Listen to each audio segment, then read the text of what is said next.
அனைவருக்கும் வணக்கம். என்னுடைய பேர் வந்து சிவகுமார். நான் ரிட்டையர்ட் பிரின்சிபல்.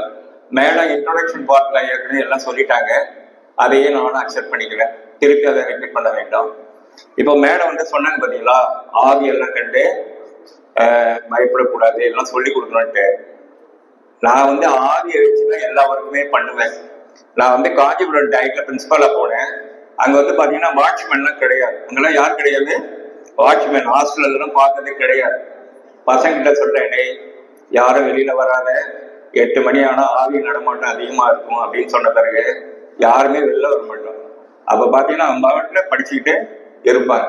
அது மாதிரி எங்க ஆபீஸ் ஸ்டாஃப் எல்லாம் இருக்காங்க பாத்தீங்களா, அவங்ககிட்ட சொல்லிடுவேன், 5:45 ஆச்சுன்னா எல்லாம் கிளம்பி வீட்டுக்கு போயிடுங்க, இல்லை இங்க ஆவி நடமாட்டம் அதிகமா இருக்கு அப்படின்னா எல்லாம் 4:30 மணி 5 மணி கிளம்பி எல்லாம் போயிடுவாங்க. எனக்கு கரண்ட் பில்லு மிச்சமாயிடும். புரியுதுங்களா? அதே மாதிரி நான் ஒரு மதுரைக்கு போயிருந்தேன் ஒரு ட்ரெயினுக்கு. என்னுடைய ரூம்மேட்டு கிட்ட ஆவியை பத்தி, அந்த ரூம் வந்து பாத்தீங்கன்னா சின்ன ரூம், அதுல 2 பேர் தங்கவே முடியாது. அவர் என்ன சொன்னாரு, நான் உங்களோட தான் தங்குவேன்னாரு. நான் பார்த்தேன், இவரை வச்சுக்கிட்டு நம்ம ஒரு ஆளுக்கு கஷ்டமாச்சுன்னு சொல்லிட்டு அவர்கிட்ட ஆவியை பத்தி எல்லாம் பேசினேன். பேசும்போது அவர் தைரியமா இருந்தார். அப்புறம் நைட்டு 8 மணிக்கு சாப்பிட போனாரு. அப்பயும் பேசினேன். எனக்கெல்லாம் ஒன்றும் பயம் இல்லை அப்படின்னாரு. அதுக்கப்புறம் ரூமுக்கு வந்தார். வந்த பிறகு என் பெட்லையும் அவரும் நானும் உட்காந்துருந்தோம். ஜன்னலை கொஞ்சம் திறந்து வச்சுக்கிறேன் சார் அப்படின்னு. ஏன் சார் அப்படின்னு. நான் வந்திருக்க விஷயம் தெரிஞ்சா கன்னியாகுமரி, நாகர்கோயில், திருநெல்வேலி மற்ற ஊர்கள்லாம் ஆவிகள் வரும், என்னோட பேசும் சார் அப்படின்னு. அதுக்கப்புறம் பார்த்தீங்கன்னா அந்த ரூமை காலி பண்ணிட்டு அவர் போயிட்டார். அப்ப ஆவியை கண்டு எல்லாரும் பயப்படுறாங்களா சார்னா, எல்லாம் பயப்படுவாங்க. பகல்ல யாரும் பயப்பட மாட்டாங்க, நைட்ல பயப்படுவாங்க. நைட்ல பயப்படுவாங்க, தனியா இருந்தாலும் பயப்படுவாங்க.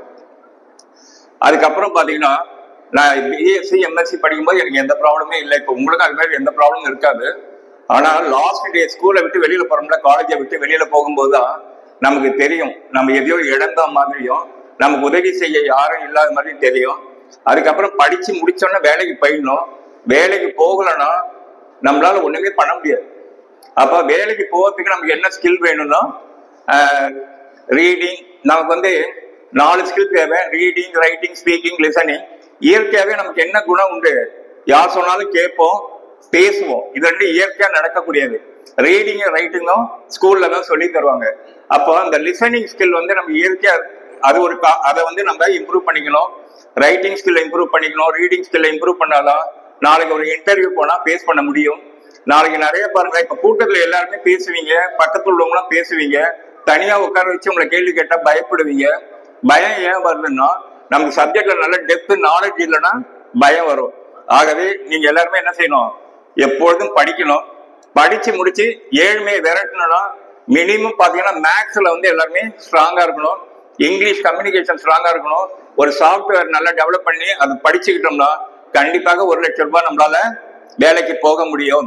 இது ஷிஃப்ட் சிஸ்டம். ஸ்கூலா இருக்கனால, காலேஜா இருக்கனால மார்னிங் உள்ளவங்க ஈவினிங்கும், ஈவினிங் உள்ளவங்க மார்னிங்கும் நிறைய டைம் கிடைக்கும். அதுல உட்காந்து உங்க நாலேஜ் வந்து நல்லா இம்ப்ரூவ் பண்ணிக்கணும். ஒவ்வொரு நாளும் ஒவ்வொரு நிமிடமும் வேலைக்கு போற வரைக்கும் நாலேஜ் கெயின் பண்ணலன்னா நம்மளால இந்த உலகம் வந்து நம்மளை பாடாப்படுத்திடும். அதை முதல்ல நல்லா ஞாபகம் வச்சுங்க. யாரும் இந்த பக்கத்துல உட்கார்ந்து இருக்காங்களே, நீ இல்லைனா நான் இல்லை, நான் இல்லைனா நீ இல்லை, அதெல்லாம் யாரும் காப்பாற்ற போறதே கிடையாது. பெற்றோர்களாலையும் காப்பாற்ற முடியாது, கூட பிறந்த சகோதர சகோதரிகளாலும் காப்பாற்ற முடியாது, நண்பர்களாலையும் காப்பாற்ற முடியாது. படிப்பு ஒண்ணுதான் காப்பாற்றும். அதனால இந்த கூட உட்கார்ந்து இருக்க ஆள்லாம் வந்து ஒரு 500 ரூபாய் பணம் கடன் கேடுவார். அடுத்த நிமிஷம் அந்த இடத்துல யாரும் இருக்க மாட்டாங்க. அதனால வந்து படிப்பு ஒண்ணுதான் நமக்கு முக்கியம். வாழ்க்கையில ஒவ்வொரு நாளும் ரொம்ப முக்கியம். வாழ்க்கையினுடைய முதல் பாதி மெதுவாக இருக்கும், அடுத்த பாதி வேகமா முடிஞ்சிடும். அதனால வந்து நீங்க எல்லாருமே நல்லா படிச்சு வாழ்க்கையில அடுத்த கட்டத்துக்கு போகிறதுக்கு வாழ்த்துக்கள். அதுக்கு வந்து 3 முக்கியம். ஒண்ணு மேக்ஸ் முக்கியம், இன்னொன்னு இங்கிலீஷ் முக்கியம், இன்னொன்னு கம்ப்யூட்டர். நல்ல எந்த சப்ஜெக்டா இருந்தாலும் கம்ப்யூட்டர் நல்லா லேர்ன் பண்ணா ஈஸியா நம்மளால சம்பாதிக்க முடியும், ஈஸியா வேலையும் கிடைக்கும். அதனால நீங்க அதை டெவலப் பண்ணிக்கணும். இப்ப அடுத்தது எனக்கு கொடுத்த தலைப்பு கம்யூனிட்டி பார்ட்டிசிபேஷன். கம்யூனிட்டினா என்ன? பல இன மொழி மக்கள் பேசக்கூடிய ஒரு இடம். நல்லா கவனிங்களேன். இப்ப நான் பேசுறேன், சில பேர் கேட்பீங்க, சில பேர் கேட்க மாட்டீங்க. காரணம் என்னன்னா, உங்க மூளையில பலவித சிந்தனைகள் உருவாகிக்கிட்டே இருக்கும். அது வந்து நான் பேசுறதை விட வேறொரு முக்கியம்னு நினைச்சதுன்னா டைவர்ஷன் ஆகும். ஏன் மூளையை நம்மளால கண்ட்ரோல் பண்ணி வைக்க தெரியல. மூளை சொல்லுவதை நாம கேட்கக்கூடாது, நாம சொல்லுவதை மூளை கேட்க வேண்டும். அதுக்கு என்ன காரணம் வந்து, இன்னைக்கு ஸ்கூலுக்கு காலேஜுக்கு வருவீங்க, மூளை என்ன சொல்லும், இன்னைக்கு கொஞ்சம் லேட்டா போய்க்கலாம், டெய்லி சீக்கிரம் போய் என்ன பண்ண போற, கொஞ்ச நேரம் தூங்குன்னு சொல்லும், நீங்க தூங்கிடுவீங்க. அப்புறம் சனி ஞாயிறு என்ன சொல்லும், இன்னைக்கு தூங்கு, காலையில தூங்கு, மதியம் படிக்கலாம்னு சொல்லும். மதியம் என்ன சொல்லும், மதியம் தூங்கு, சாயந்தரம் படிக்கலாம்னு சொல்லும். சாயந்தரம் என்ன சொல்லு, இன்னைக்கு தூங்கிடு, விடிய காலில படிக்கலாம்னு சொல்லும். இப்படி மூளை வந்து நம்மளை வந்து தவறா வழி நடத்திட்டு போகும்போது நம்மளால அச்சீவ்மெண்ட்டே நடக்காது. நீ உன்னுடைய வேலையை பார். நான் காலையில 4 மணிக்கு எழுந்திருப்பேன்னா 4 மணிக்கு எழுந்திருக்கணும். நான் படிப்பேன்னு சொன்னா படி மூளைக்கு நம்ம என்னென்னலாம் இன்ஸ்ட்ரக்ஷன் கொடுக்குமோ அது எல்லாமே மூளை கரெக்டா செய்யும். மூளைக்கு நம்ம என்ன இன்புட் கொடுக்குறோமோ அதான் அவுட்புட்டா வரும். அதனால நீங்க மூளையை வந்து இப்ப இவ்வளவு பேர் இருக்கீங்க, நிறைய பேர் பேசிட்டு இருக்கீங்க, நிறைய பேர் கேட்காம இருக்கீங்கன்னா நீங்க நல்லவங்க தான். ஆனா உங்களுடைய மூளையுடைய செயல்பாடு தான் என்ன ப்ராப்ளம். அதனால உங்களை போய் நீ ஏன் தூங்குற, ஏன் நிக்கிற, ஏன் பேசுற, இதெல்லாம் நான் கேட்கவே மாட்டேன். காரணம் என்ன, ஏற்கனவே அந்த மூளைக்கு போதிய பயிற்சி இல்லாதனாலதான் என்ன ஆகுது, நான் பேசும்போது மற்றவருடன் பேசுவது, நான் பேசும்போது கவனிக்காம இருப்பது, நான் பேசும்போது பிறரிடம் பேசுவது, நான் என்ன பேசுவேனே கவனிக்காம இருக்கிறது, இதெல்லாம் ஏற்கனவே மூளையில பயிற்சி ஆகல, பதிவு இல்லை. அந்த மூளைக்கு ஏற்கனவே எப்படி பதிவு ஆயிருக்கணும், ஒருவர் பேசினால் அமைதியாக இருக்க வேண்டும், ஒருவர் பேசினால் குறிப்பெடுக்க வேண்டும், ஒருவர் பேசினால் கேட்க வேண்டும், ஒருவர் பேசினால் நம்மளுடைய வாழ்க்கைக்கு தேவையான விஷயங்களை கற்றுக்கொள்ள வேண்டும். இதே மாதிரி பதிவுகள் ஏற்கனவே மூளையில பதிவாயிருக்குன்னு வைங்களேன், நீங்க என்ன செய்வீங்க, கரெக்டா அதெல்லாம் கேட்பீங்க.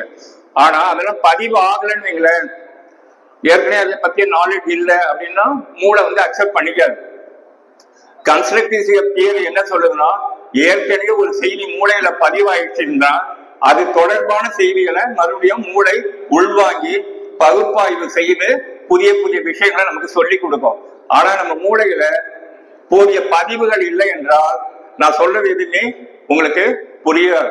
அப்ப இப்ப ஒரு தடவை சொல்றேன் மூளையில பதிவாயிடும், 2வது தடவை சொல்றேன் மூளையில பதிவாகும் போது முதலில் சொன்னதும் 2வது சொன்னதும் 2ம் மெர்ஜாகி 3வது ஒரு விஷயத்த நமக்கு மூளை சொல்லி கொடுக்கும். ஆகவே நீங்க எல்லாருக்கும் செய்ய வேண்டியது என்னன்னா, மூளையை வந்து நல்லா ட்ரெயின் அப் பண்ணணும்.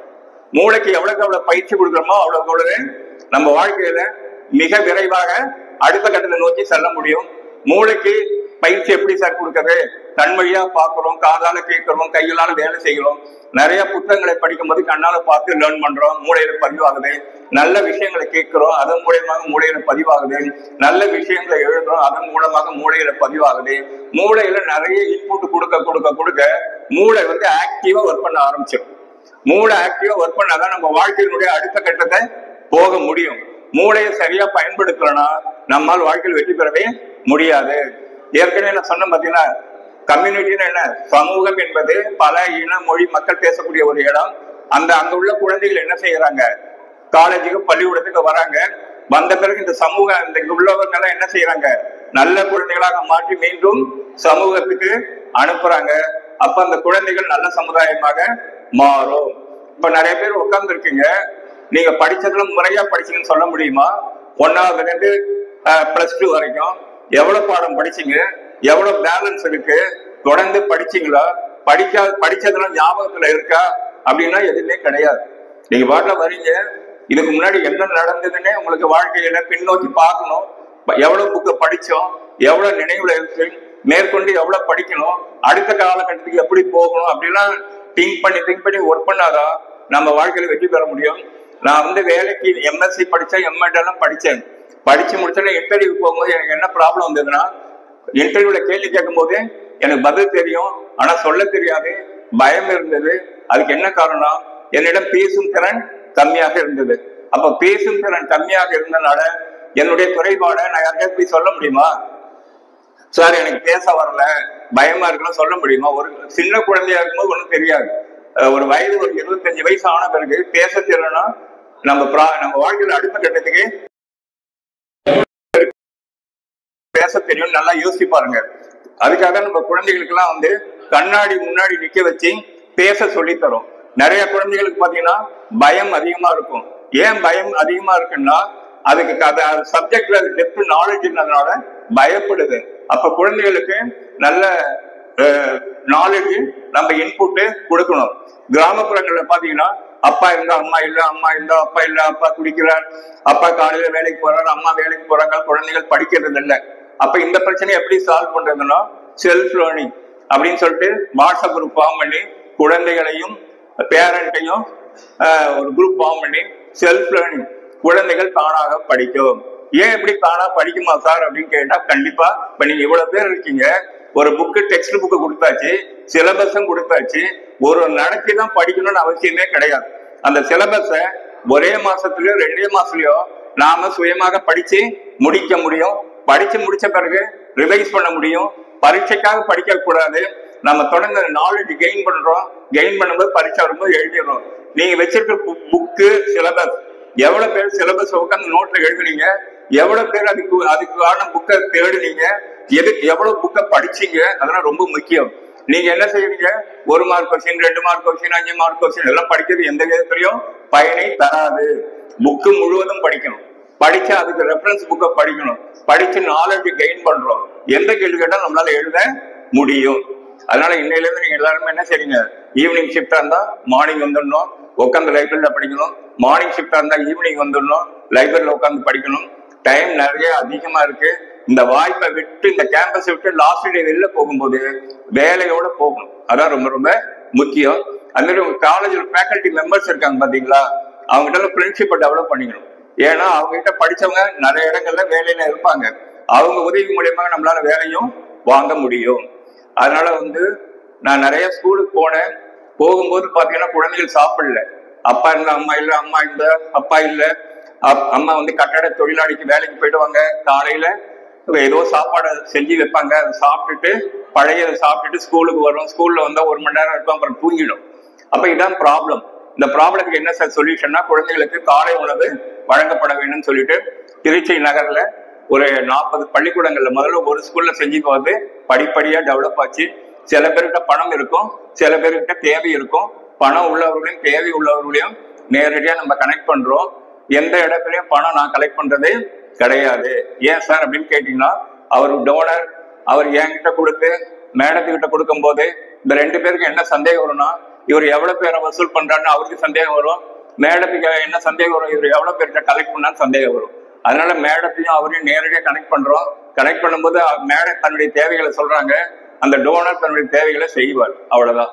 இப்படி பாத்தீங்கன்னா படிப்படியாக பிறந்த நாள் பெற்றோருடைய நினைவுகளுக்கெல்லாம் செஞ்சு காலை உணவு திட்டம் இன்னைக்கு பாத்தீங்கன்னா காலை உணவு திட்டம் தமிழ்நாடு அரசு அறிமுகப்படுத்திச்சு. அதுக்கு வேண்டிய ப்ரொபோசலும் நான் ரெடி பண்றதுக்கு உதவிகரமாக இருந்தேன்.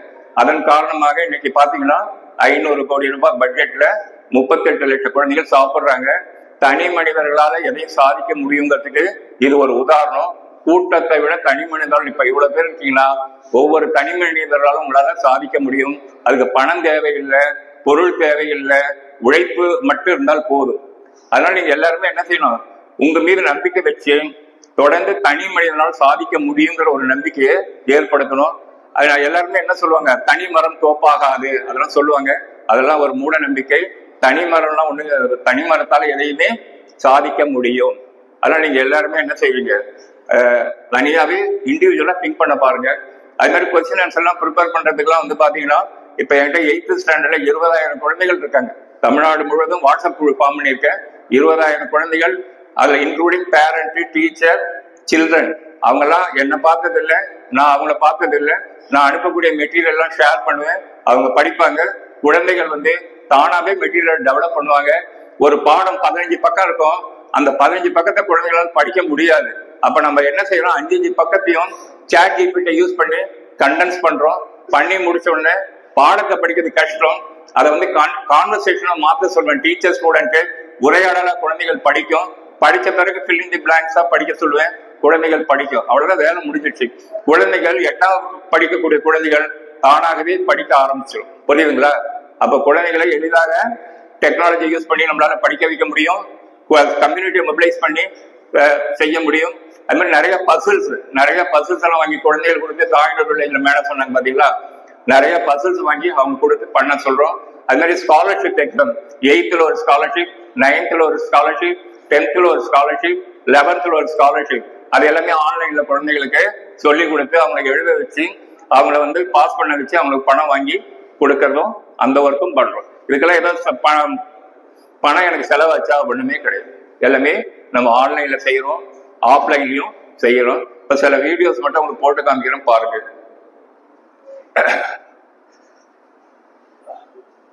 இதெல்லாம் வேண்டாம், பவர் பாயிண்ட்லாம் வேண்டாம். அந்த வீடியோ போடுங்க.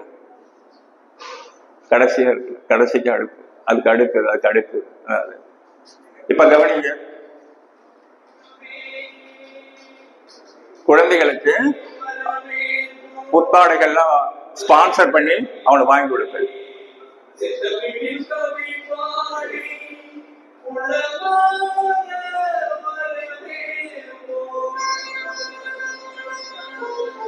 இந்த வீடியோ ப்ரிப்பேர் பண்ணதுக்கு 2 நிமிஷம் ஆகும், அவ்வளவுதான்.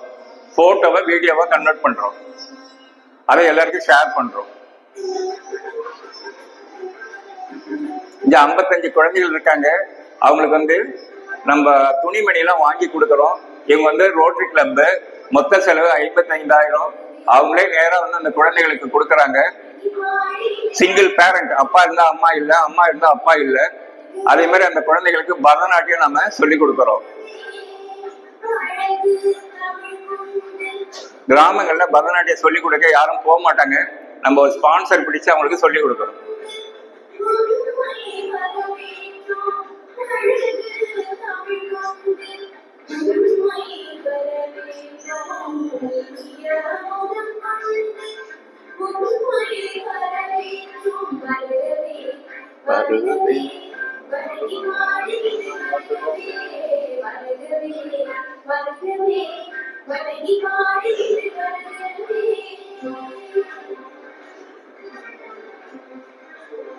முறைப்படி கத்துக்கிறாங்க பரதநாட்டியம். 2 வருஷமா கத்துக்கிட்டு இருக்காங்க. 50 குழந்தைகள் கத்துக்கிறாங்க.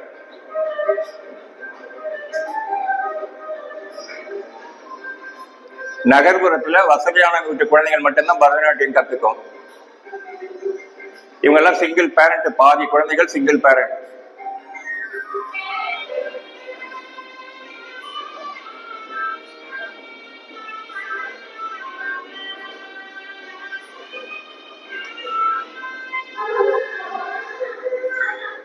இது தாயனூர் வில்லேஜ்.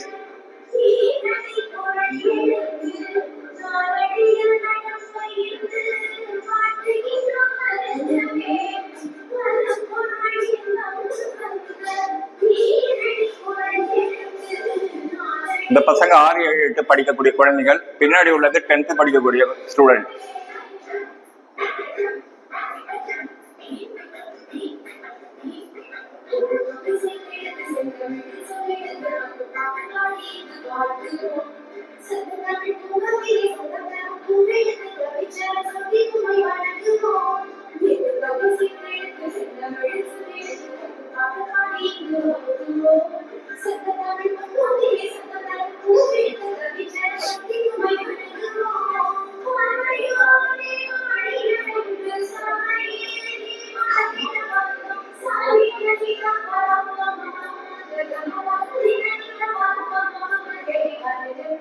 குழந்தைகள் குழுவாக கற்றுக்கொள்கிறார்கள்.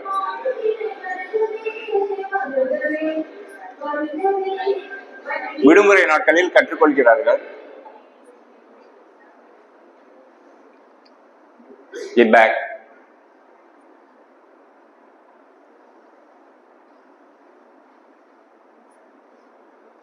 அதுக்கு முதல்ல அந்த ஸ்லைடு போடுங்க. இந்த ஸ்டூடெண்ட் பாத்தீங்கன்னா திருவள்ளுவர் மாவட்டம். வீட்டிலேயே தானே உட்கார்ந்து விடுமுறை காலங்கள்ல அவங்க டான்ஸ் ஆடி கத்துக்கிறாங்க. அவங்க அம்மா வீடியோ எடுத்து குரூப்ல ஷேர் பண்றாங்க. அப்ப லீவு நாள்லயும் குழந்தைகளை தொடர்ச்சியாக படிக்க வைப்பதற்கு அவங்களுக்கு நம்ம பயிற்சி கொடுக்கிறோம். பள்ளிக்கூடம் வந்து 220 நாள், பாக்கி 145 நாள் விடுமுறை தான். விடுமுறை நாட்கள் குழந்தைகள் படிப்பதில்லை. பள்ளி வேலைக்கு பின்பும் படிப்பதில்லை. கிராமப்புறங்கள்ல அவங்களை படிக்க வைக்கிறதுக்கு சுயமாக கற்றல் செல்ஃப் லேர்னிங் சென்டர் ஆரம்பிச்சு திருநெல்வேலி, திருச்சி, திருவள்ளூர் மாவட்டங்களில் இது மாதிரி நடைபெற்று 80 கிராமங்கள்.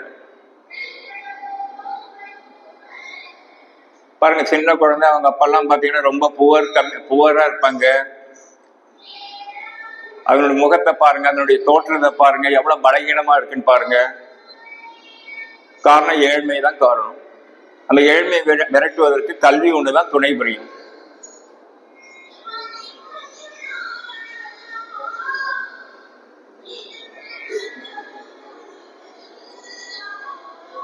இதெல்லாம் தொடர்ந்து பயிற்சி எடுத்துக்கிறாங்க. விடுமுறை காலங்களில் வீட்டுல தானாவே உட்காந்து தானாவே டான்ஸ் ஆடுவாங்க ரூம்ல. அவங்க அம்மா அதை பார்ப்பாங்க. பெற்றோர்கள் மூலியமாக குழந்தைகள் வழிநடத்தப்படுறாங்க. அப்பா படிக்கணும், அம்மா படிக்கணும்னு அவசியம் கிடையாது. இப்படிதான் சின்ன குழந்தைகளை நம்ம டெவலப் பண்ணி மேல கொண்டு வரணும்.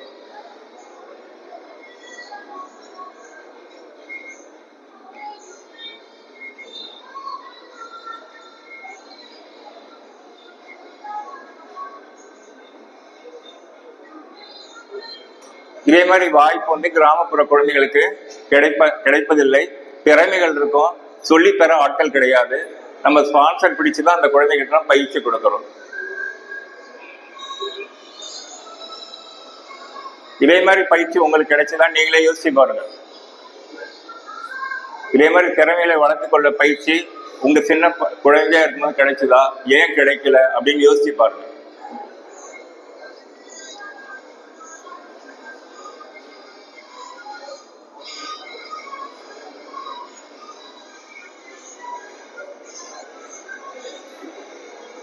நெக்ஸ்ட் போடுங்க.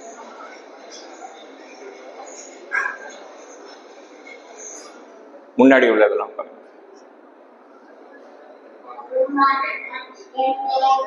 குழந்தைகள் விடுமுறை காலங்களில் என்ன பண்ணுதுன்னு பாருங்க.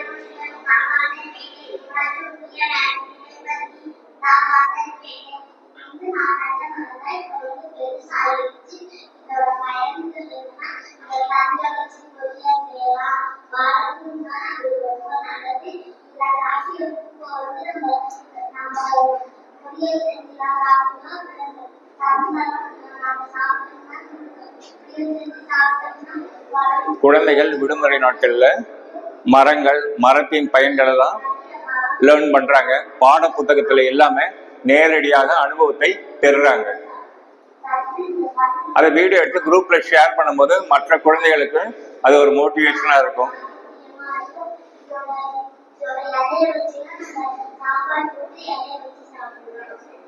பாத்தீங்களா, குழந்தைகள் தானாவே ஒரு மரத்தை பற்றி அதனுடைய பயனை பற்றி சொல்றாங்க.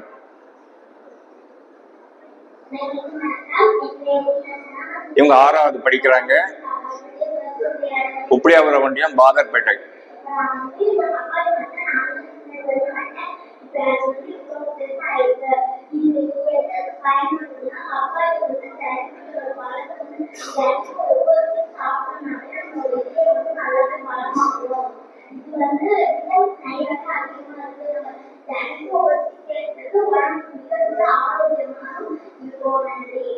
பப்பாளி மரத்தை பத்தி அதனுடைய சிறப்புகளை குழந்தைகள் சொல்லதை நம்ம பார்க்கிறோம்.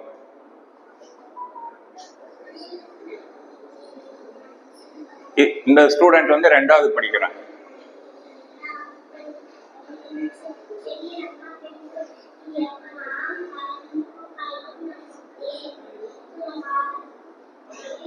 அந்த பொருட்கள் எல்லாம் எடுக்கிறாங்க. செடிக்கு தண்ணி ஊற்றக்கூடிய பழக்கத்தை நம்ம குழந்தைகளுக்கு சொல்லித்தரோம்.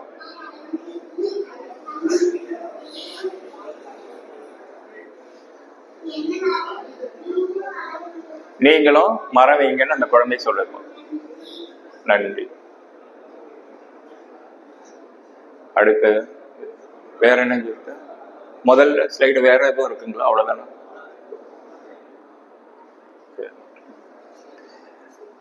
இப்ப கவனிங்க, இன்னும் நிறைய ஸ்லைடு என்கிட்ட இருக்கு. டெய்லி பசங்க வந்து எனக்கு வீடியோ போடுவாங்க, என்னோட பேசுவாங்க, வாய்ஸ் மெசேஜ் அனுப்புவாங்க, கொஸ்டின் ஆன்சர் தயாரிப்பாங்க, எல்லாமே செய்வாங்க. இப்ப அவங்க எல்லாம் செய்ய முடியுதா இல்லையா? இப்ப அவங்க என்னோட பேசுறாங்க குழந்தைகள், நான் பிஸியா இருக்கேன், நான் அங்க இருக்கேன் இங்க இருக்கேன்னு சொன்னா மறுபடியும் என்னோட பேசுவாங்களா? நல்லா தெரிஞ்சுங்க, நிறைய பேரோட நீங்க பேசணும்னு நினைப்பீங்க, அவங்க பேச மாட்டாங்க. சில பேர் தன்னோட பேசணும்னு நினைப்பாங்க, நீங்க பேச மாட்டீங்க. இதுதான் ப்ராப்ளமே. அப்ப நம்ம லிசன் பண்ணி குழந்தையுடைய ப்ராப்ளம் என்னன்னு நம்ம கேட்க கேட்க கேட்கதான் குழந்தைகள் என்கிட்ட நிறைய ப்ராப்ளத்தை சொல்லுவாங்க. அந்த ப்ராப்ளத்துக்கெல்லாம் நான் பதில் சொல்றதான் என்னுடைய வேலை. புரியுதுங்களா? அவங்கள நான் பார்த்தது இல்லை, என்ன அவங்க பார்த்தது கிடையாது. ஆனா பிரச்சனைகளை 2 பேரும் பேசி அந்த பிரச்சனைகளை சால்வ் பண்ணுவோம். இப்ப நீங்க இவ்வளவு பேர் உட்கார்ந்துருக்கீங்க, இவ்வளவு பேருக்கு பிரச்சனை இல்லாம இருக்கா? எல்லாருக்குமே பிரச்சனைகள் இருக்கு. ஆனா நீங்க பிரச்சனை என்ன செய்வீங்க? சால்வ் பண்ணாம பிரச்சனையை நீர் ஊற்றி வளர்க்குற மாதிரி வளர்த்துக்கிட்டே இருக்கீங்க. ப்ராப்ளம் சால்வ் ஆகாத வரைக்கும் நம்மளால அடுத்த கட்டம் போகவே முடியாது. நீங்க எல்லாருமே காலையில ஏர்லி மார்னிங் எழுந்திருக்கீங்களா அப்படின்னு பாத்தீங்கன்னா கிடையாது. எல்லா நாளும் தொடர்ந்து படிக்கிறீங்களா? அதுவும் கிடையாது. படிச்சதை எழுதி பாக்குறீங்களா? கிடையாது. ஒரு 3 லெசன் இருக்குன்னு வைங்களேன், ஒரு 3 பேர் ஆளுக்கு ஒரு லெசனை படிச்சு தான் படிச்சதை மத்த 2 பேர்கிட்ட சொல்லலாம்ல. அப்ப ஒரே நேரத்துல 1 மணி நேரத்துல 3 லெசனுமே முடிச்சிருமா? முடிக்க முடியாதா? முடியும். அதே மாதிரிதான் குழந்தைங்க கிட்ட நான் என்ன சொல்லிருக்கேன்னா, லெசனை பிரிச்சு கொடுத்துருவேன், அவங்க படிப்பாங்க, அவங்க லீவ் நல்லா டிஸ்கஸ் பண்ணுவாங்க. அதுக்கப்புறம் பிளாக் போர்டு அவங்க வீட்டுல வாங்கி தொங்க விட்டுருவோம். பிளாக் போர்டுல குழந்தைகள் எழுதி பார்ப்பாங்க, தொடர்ந்து படிப்பாங்க. நோட்ல எழுதி பார்ப்பாங்க, தொடர்ந்து படிப்பாங்க. இப்ப இதெல்லாம் சாத்தியம்னா சாத்தியம். நிறைய பசில்ஸ் எல்லாம் வாங்கி கொடுத்து அவங்களுக்கு ஒர்க் பண்ண வைக்குது. நிறைய விளையாட்டு பொருட்கள்லாம் வாங்கி கொடுத்து தொடர்ந்து ஒர்க் பண்ண வைக்குது. ஈவினிங் சுண்டல் ஸ்நாக்ஸ் எல்லாம் அவங்க வாங்கி கொடுத்து அவங்கள படிக்க வைக்குது. இது எல்லாமே சாத்தியம் தானே? எல்லாமே முடியும். என்கிட்ட பணம் இருக்கா?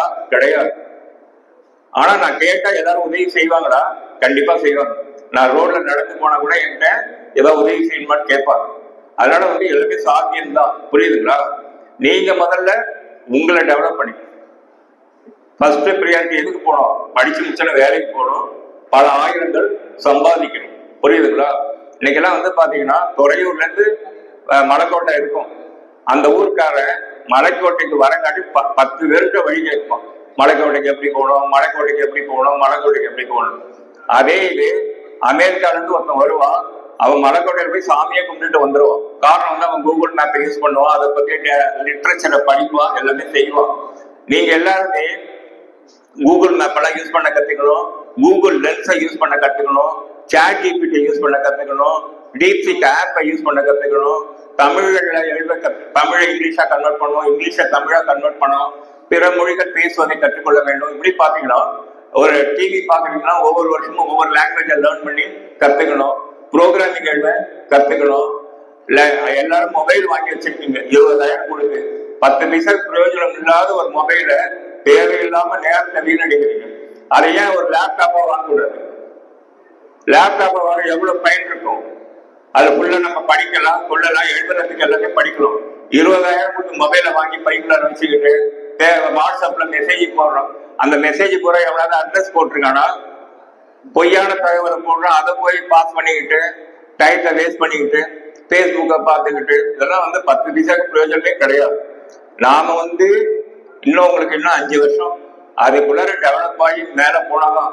இந்த 5 வருஷத்துக்குள்ளார டெவலப் ஆகி மேல போகலன்னா இவ்வளவு தூரம் படிச்சதே வேஸ்ட் ஆயிடும். நான் கோயம்புத்தூர் ராமகிருஷ்ணா மிஷன், நான் எம்எஸ்சி அண்ணாமலையில படித்தேன்.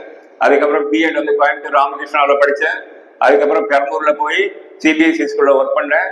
என்னை முதல்ல எவ்வளவு வேலைக்கே சேர்த்துக்க மாட்டேன்ட்டான். காரணம் எனக்கு பேச வரல. அதுக்கப்புறம் ஒரு ஜனவரி மாசம் ஒரு ஆளை பிடிச்சி வேலைக்கு சேர்ந்தேன். அதுக்கப்புறம் எனக்கு பேச வராதனால என்ன செஞ்சேன், நிறைய வேலை செய்ய ஆரம்பிச்சேன். ஒர்க் பண்ண பிறகுதான் எனக்கு பேச வந்தது. அப்பதான் நான் தெரிஞ்சுக்கிட்டேன், ஒரு மனிதனுக்கு படிப்பு பேச வைக்காது, அனுபவம் பேச வைக்கும் சொல்லி. புரியுதுங்களா? அப்ப நிறைய ஒர்க் பண்ணதான் நம்மளால என்ன செய்ய முடியும்? பேச முடியும். சும்மா படிக்கிறது 90 மார்க் எடுக்கலாம் எந்த பயனும் தரல. பேசலன்னா என்ன பிரயோஜனம்? அப்ப பேசுவதற்கு நாம பழக்கப்படுத்திக்கணும். ஆங்கிலத்துல பேச பழகணும். எப்பொழுதும் ஒரு 3 ஸ்டூடெண்ட் 4 ஸ்டூடெண்ட் காலையில மதியம் ஷிஃப்ட்னா மார்னிங் வந்துடணும். 4 பேர் ஆளுக்கு ஒரு லெசனை பிரிச்சுக்கணும், ஆளுக்கு ஒரு லெசனை படிக்கணும். மற்ற 3 பேருக்கு சொல்லி கொடுத்தா ஈஸியா போர்ஷன் எல்லாம் முடிச்சுட்டு நம்ம அடுத்தடுத்த கட்டம் ஃபர்ஸ்ட் செமஸ்டர் முடிச்ச பிறகு செகண்ட் செமஸ்டர் புக்கே நம்ம படிக்க ஆரம்பிச்சிடலாம். இப்படி அட்வான்ஸா நம்ம புக்கை படிக்க பழக்கணும். ரீடிங்கை இம்ப்ரூவ் பண்ணிக்கணும், ரைட்டிங் இம்ப்ரூவ் பண்ணிக்கணும், ஸ்பீக்கிங்கை இம்ப்ரூவ் பண்ணிக்கணும், லிசனிங்கை இம்ப்ரூவ் பண்ணிக்கணும். இந்த 4 ஸ்கில் இல்லாம ஒண்ணுமே பண்ண முடியாது. கம்யூனிகேஷனை இம்ப்ரூவ் பண்ணிக்கணும், ப்ராப்ளம் சால்விங் ஸ்கில்ல இம்ப்ரூவ் பண்ணிக்கணும், எந்த ஒரு பிரச்சனைக்கும் தீர்வு காண முயற்சி பண்ணணும். பிரச்சனைகள் 2 வகைப்படும். ஒண்ணு நம்மால் வரும், இன்னொன்னு மற்றவர்களால் வரும். நம்மால் வர பிரச்சனை 0 கொண்டு வந்துடணும். பிறரால் வரக்கூடிய பிரச்சனையை காம்ப்ரமைஸ் பண்ணி நீங்க சொல்றதா கரெக்ட்னு சொல்லிட்டு பிரச்சனையில இருந்து வெளியே வந்துடணும். பிரச்சனையை ஆர்கியூ பண்ணக்கூடாது, பிரச்சனையை சால்வ் பண்ண முயற்சி பண்ணணும். சால்வ் பண்ண முடியலன்னா அதுல இருந்து வெளியில வந்துடணும். அதனால தேவையில்லாத விஷயங்கள் யாரும் உங்ககிட்ட பேசினாங்கன்னா அவங்க கையெடுத்து கும்பிட்டு என்னை ஆள விட்டுரு, நான் வாழ்க்கையில முன்னுக்கு வரணும்னு நினைக்கிறேன் அப்படின்னு சொல்லிட்டு விட்டுடணும். யாரும் கூட எல்லாம் வரப்போறது கிடையாது. நம்ம நம்மளுடைய நோக்கம் என்ன? வாழ்க்கையில பல லட்சங்கள் சம்பாதிப்பது, வீடு கட்டுவது, நகை வாங்குவது, குடும்பத்தில் உள்ள பேரண்ட்டை காப்பாற்ற எவ்வளவு பொறுப்புகள் நமக்கு இருக்கு. அதனால நமக்கு படிப்பு ஒண்ணுதான் அந்த கொண்டு போகும். அதனால இன்னையில இருந்து எல்லாருமே என்ன செய்யணும்? நல்லா படிக்க ஆரம்பிச்சிடணும். யாராவது பக்கத்துல உள்ளவங்க டிஸ்டர்ப் பண்ணி தேவையில்லாமலாம் பேசினா கூட அவர்கிட்ட கை, அவருடைய நோக்கம் வேற, நம்மளுடைய நோக்கம் வேற. நம்ம நோக்கத்துக்காக நம்ம என்ன செய்யணும்? தொடர்ந்து படிச்சுக்கிட்டே இருக்கணும். புரியுதுங்களா? இப்ப ஏஐல ஹிந்திலாம் பாத்தீங்கன்னா எனக்கு ரிசர்ச் பேப்பர் எழுதுனா ரொம்ப கஷ்டப்படுவேன். இப்ப ஏஐ வந்தனால குயிக்கா ரிசர்ச் பேப்பர்ல எழுதுறது ஈஸி, படிக்கிறதுக்கு அதிக நேரம் கிடைச்சது. ப்ரிப்பரேஷன் கம்மியான நேரத்தை எடுத்துக்கிட்டேன், படிக்கிறதுக்கு அதிக நேரம் எடுத்துக்கிட்டேன். முந்தி பாத்தீங்கன்னா ப்ரிப்பரேஷனுக்கு அதிக நேரம் ஆகும், படிக்கிறது கம்மியா இருந்தது. ஏஐ வந்த பிறகு ப்ரிப்பரேஷன் கம்மியாயிடுச்சு, நேரம் படிக்கிறதுக்கு நேரம் அதிகமாயிடுச்சு. அதனால நீங்க எல்லாருமே பாசிட்டிவா பேசணும், பாடம் சார்ந்தா பேசணும். யாரும் உங்களோட பேசினா கூட பாடம் சார்ந்து பேசினா பேசுங்க, இல்லைன்னா வணக்கம் சொல்லிட்டு நீங்க பாட்டில் போயிட்டே இருக்கணும். இன்னொரு 5 ஆண்டுகள் உங்களுடைய லைஃப் எல்லாம் பாத்தீங்கன்னா லைஃப் ஸ்டைலே மாறி நீங்க எல்லாமே நிறைய ஒரு நல்ல கம்பெனிஸ், நல்ல கவர்மெண்ட் ஜாப், இதுக்கெல்லாம் வேலைக்கு போகணும். நிறைய என்ட்ரன்ஸ் எக்ஸாம் இருக்கு, என்னென்ன என்ட்ரன்ஸ் எக்ஸாம் இருக்குன்னு உட்காந்து படிக்கணும். அதுக்குள்ள மெட்டீரியலை டெவலப் பண்ணணும். இதெல்லாம் செய்யலன்னா வாழ்க்கை நம்மளை பாடாப்படுத்திடும். புரியுதுங்களா? வாழ்க்கை சும்மா கிடையாது. நீ இப்ப காலேஜில் இருக்கிற வரைக்கும் உங்களுக்கு எந்த ப்ராப்ளமும் தெரியாது. காலேஜ் இன்னைக்கு முடிஞ்சு நாளை காலைல வீட்டுக்கு போகிறோம் அப்படின்னா இந்த உலகம் கேட்கக்கூடிய முதல் கேள்வி நீ வேலைக்கு போலியான்னு கேட்டு நம்மளை பாடாப்படுத்திடும். புரியுதுங்களா? அதனால வேலைக்கு போற வழியை நம்ம பார்க்கணும். நாம நல்லா இருந்தா தான் மற்றவங்களுக்கு உதவி செய்ய முடியும். நாமே சரியா இல்லைன்னா மற்றவங்களுக்கு உதவி செய்ய முடியுமா? பாசிபிளே கிடையாது. புரியுதுங்களா? நான் எவ்வளவு தூரம் வந்தாலும் நடப்பேன். அடுத்தது உங்களுக்கு இதே மாதிரி எண்ணங்கள்லாம் வரக்கூடாது. என்னை யாரும் மதிக்கல, போகல, வரல, அதெல்லாம் ஒண்ணுமே கிடையாது. யாரும் மதிக்கலைங்கிற மதிப்புனா என்ன? ஒண்ணுமே கிடையாது. அதனால நான் நிறைய இடங்களுக்கு போவேன், நிறைய பேரோட பேசுவேன். சில பேர் பேசுவாங்க, சில பேர் பேச மாட்டாங்க, சில பேர் நாள் கடந்து பேசுவாங்க, அவ்வளவுதான். அதனால நம்மளை யாரும் மதிக்கல, போகல, அது மாதிரி தாழ்வு மனப்பான்மையெல்லாம் நம்ம வளர்த்துக்க வேண்டிய அவசியமும் கிடையாது. அதனால இன்னையிலேருந்து லைப்ரரி நல்லா யூஸ் பண்ணுங்க. ஏர்லி மார்னிங் ஷிஃப்ட்னா மாறி முன்னாடி காலேஜுக்கு வந்துருங்க. 4 பேரும் ஒன்றா ஃப்ரெண்ட்ஷிப்பாக டெவலப் பண்ணிங்க. ஃப்ரெண்ட்ஷிப்பாக டெவலப் பண்ணிட்டு ஒரு புக்கு சிலபஸ் எடுத்துங்க. சிலபஸோட டாப்பிக்கை எல்லாருக்கும் பிரித்து கொடுங்க. நீங்களே கிரவுண்டில் உட்காந்து நல்லா படிங்க. அதே மாதிரி இங்கே கம்ப்யூட்டர் சென்டர்லாம் இருக்கு, கம்ப்யூட்டர்லாம் நல்லா லேர்ன் பண்ணணும். கூடுமான வரைக்கும் எல்லாருமே லேப்டாப் இல்லாமல் நம்ம வாழ்க்கையை அடுத்த கட்டத்துக்கு கொண்டு போகவே முடியாது. அதனால எல்லாருமே ஒரு லேப்டாப்லாம் வாங்கிடுங்க. புரியுதுங்களா? உங்கள் அனைவருக்கும் வாழ்த்துக்கள். நன்றி.